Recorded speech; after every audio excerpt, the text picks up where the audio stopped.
আজকে দুপুরে আমরা আর খাইতে পারবো না, যে গ্যাসের অবস্থা অনেক খারাপ। আসসালামু আলাইকুম আপু ভাইয়ের, আশা করি ভালো আছো, তোমরা ভালো থাকো, দোয়া করি।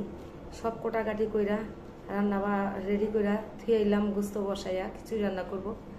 আজকে আমাদের আর খাওয়া হবে না, গ্যাস নাই, গ্যাসের অনেক অবস্থা খারাপ।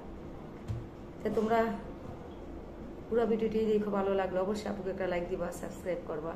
কাটা বাসি করতেছি, পিয়ালে সব এগুলো রেডি করব। এটা কিন্তু গোস্ত গরুর ভিজাইছিলাম, যে গরুর গোস্ত দিয়া খিচুড়ি আর একটু আলুদা রান্না করব। তো এখন একটু আটা গুইলা তাল দিয়া একটু বিকালের জন্য পিঠা বানাবো।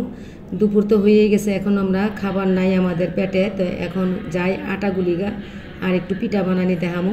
তো সব রেডি কইরা থুইয়া তারপরে পিঠাটা বানামো। একদম মজা কিন্তু তালের পিঠা। আমি তাল বার কইরা একটু জাল দিছি, সেই তালের পিঠা খেলে অনেক স্বাদ লাগে। তোমরা এইভাবে আটা দিয়ে বানায় নিতে পারো। গ্যাস নাই, আমাদের বহুত কষ্ট হয়। তাই তো এটি বাউ করে নিচ্ছি, এটি আলুদা রান্না করব আর মিষ্টি কুমড়া দিয়া এই গোষ্ঠী দিয়া খিচুড়ি রান্না করব বিকেলের জন্য। তেল অনেকটি দিব, কারণ খিচুড়ি যে। এখন এটি ডাইলা দিব সব একসাথে। এখানে বাটা মশলা আছে, এটি এক এক করে দিয়ে দিব, আদা রসুন বাটা সব।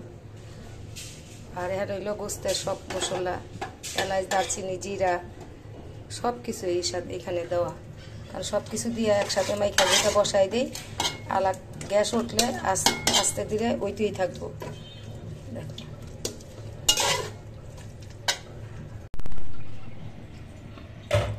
গ্যাসের অবস্থা খারাপ। ওই যে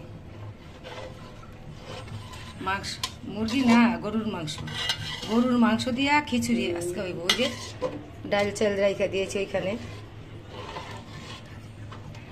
কি এত লেটকা খাবি? বেশি লেটকা মজা লাগে না, পাগল। ইস খাইলে তারা আলাদা লাড়া দিয়ে ডেকে থো, আপনি ইচ্ছা হইতে থাকবো না।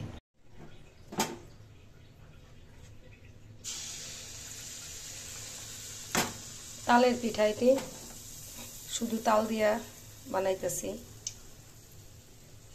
তাল আর আটা আর চিনি আর কিচ্ছু না। কিন্তু এটা অনেকে চাইলের গুড়ির জন্য বৈশা থাকে, চাইলের গুড়ি লাগে না, তাল আটা চিনি দিয়া হইলো হইয়া জায়গা।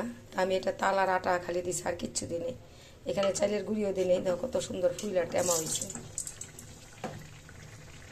এই যে তালটা একটু দেখাই লইলাম, আমি এটা একটু জাল দিয়া নিছি। জাল দিয়া না নিলে তালের পিঠাটা হয় না, কাঁচাটা আবার গন্ধ করব। এর জন্য আমি আটা আর তাল, নারিকেলও দিই নেই। নারিকেল দিলে আবার পিঠাটা উঠতে চায় না। দেওয়ার সাথে সাথে কত সুন্দর যে ফুইলা যায়। দেখো মানুষ বলে ভাজা পিঠা বানাইতে পারে না এই তেলের পিঠাগুলা, কিন্তু এই পিঠাগুলা বানানো একদম সোজা। সবটি পিঠা আমার কত সুন্দর হইতেছে। আমি আবার আনতে খাইলাম এক পিস, কত সুন্দর তালের পিঠা।